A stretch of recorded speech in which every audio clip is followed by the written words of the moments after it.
It might look the same as the original, but the second generation iPad mini has some serious upgrades. The screen is the most obvious. The high resolution brings all the sharpness and clarity we've come to expect from Retina equipped iPads. Second, the internals have been overhauled and brought bang up to date. Essentially, this is an iPad Air with an 8-inch screen. It's everything that the original iPad mini should have been. We can't overstate how much of a difference the new screen makes.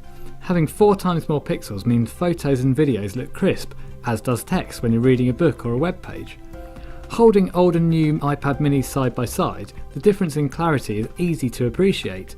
Characters and lines are no longer fuzzy, and since their display is smaller than the iPad Airs, everything looks even sharper. In short, it's the best iPad screen we've seen to date. Not much has changed in terms of dimensions or design, but why mess with a winning formula? The new iPad mini is slightly thicker than the original, but it isn't noticeable.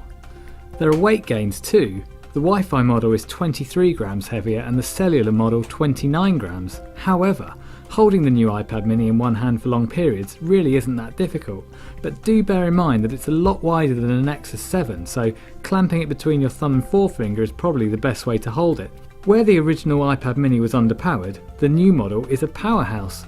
Plus, the 64-bit processor makes it more future-proof. In our benchmarks, we saw great results throughout. It means the new Mini is as good for playing the latest games as for browsing the web or editing videos in iMovie.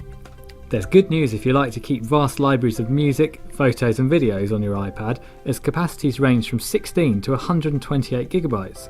As ever, this isn't expandable.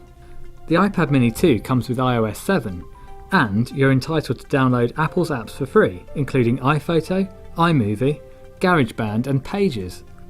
Unfortunately, you don't get the iPhone 5S's slow-mo video mode, nor the burst photo mode in the camera app. There's no major change in the camera department, with a 5-megapixel iSight snapper on the rear and an improved webcam on the front. In our tests, we found precious little difference between shots taken on the original Mini and the new version, and it's the same story with the front camera except in low light where there was less noise. Videos shot on the new iPad Mini were noticeably sharper when viewed on an HD TV, and, thanks to the new rear-mounted microphone, audio quality was also much improved. The new iPad Mini is a fabulous tablet.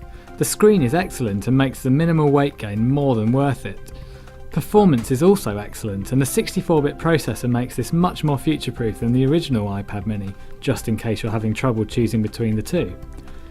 The old iPad Mini is cheaper, but the new version is still great value, especially when you compare it to the iPad Air.